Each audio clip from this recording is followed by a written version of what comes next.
Hello বন্ধুরা, আমি অনু update with অনু চ্যানেলে তোমাদের স্বাগত। আমি চলে এসেছি কথা সিরিয়ালের আপডেট নিয়ে। কথা সিরিয়ালে তো দেখা যাচ্ছে যে চিত্রা এখন প্রান্তিকের কাছে কথা বলতে যায়, কেন তার মেয়েকে তাদের প্ল্যানে ইউজ করা হয়েছে, তার মেয়ে আর ছেলের দিকে যেন চোখ না বাড়ায়, আর কেনই বা তারা জেল থেকে বেরোতে পারছে না, তাহলে কি তারা এই জেলেই সেফ ফিল করছে, এইসব নানান কথা হতে থাকে। এখন প্রান্তিক বিশ্বাস বলে চিত্রা যদি তাকে জেল থেকে বের করতে পারে তাহলে গুহ পরিবারের একটা খবর সে দেবে, যেটা শুনলে চিত্রা অবাক হয়ে যাবে, কিন্তু কিছুতেই এখন দেবে না, আগে প্রান্তিককে জেল থেকে বের করতে হবে।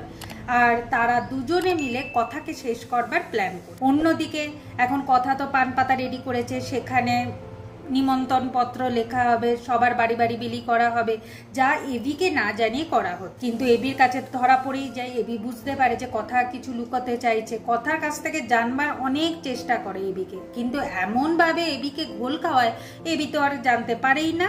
উল্টে কথা ঋতুর সাথে বেরিয়ে পড়ে। কথা, জুনি, ঋতু, ভ্যাবলাচরণ সবাই মিলে এখন কার্ড বিলি করতে যাচ্ছে। এইদিকে আবার চিত্রা উকিল হায়ার করেছে, তাকে অনেক টাকা পয়সা দিয়ে দিয়েছে যাতে প্রান্তিককে বের করে আনতে পারে। ঠিক সেই সময় তিলক বাবুর সাথে চিত্রার দেখা হয়। তিলক বাবুকে দেখে তো চিত্রা অবাক হয়ে যায়। তবে তিলক বাবু চিত্রাকে বলে যায় যে আপনার দলের লোকই কিন্তু আপনার প্রতিপক্ষ, ভেবে দেখবেন, এই বলে হাসতে হাসতে তিলক বাবু চলে যায়। এরপর তো প্রান্তিক বেরিয়ে আসে। প্রান্তিক বেরিয়ে এসে খবর জানতে চায় যে এখন লেটেস্ট খবর কি।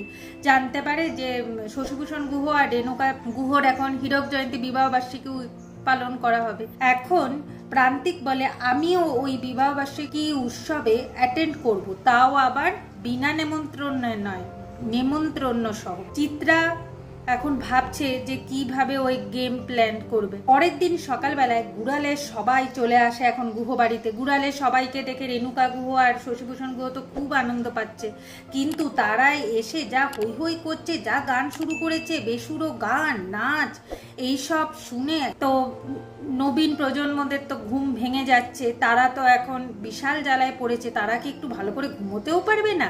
আগামী পর্বে দেখা যাচ্ছে গুড়ালের লোকজনদের পাল্লায় পড়ে এভির একই কাণ্ড।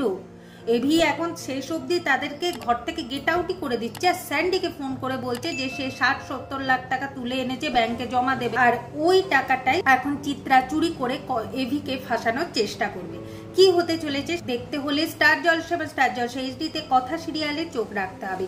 আর আমার এই ভিডিওটা ভালো লাগলে লাইক, শেয়ার ও সাবস্ক্রাইব করে দিতে হবে। ভিডিওটা দেখবার জন্য অসংখ্য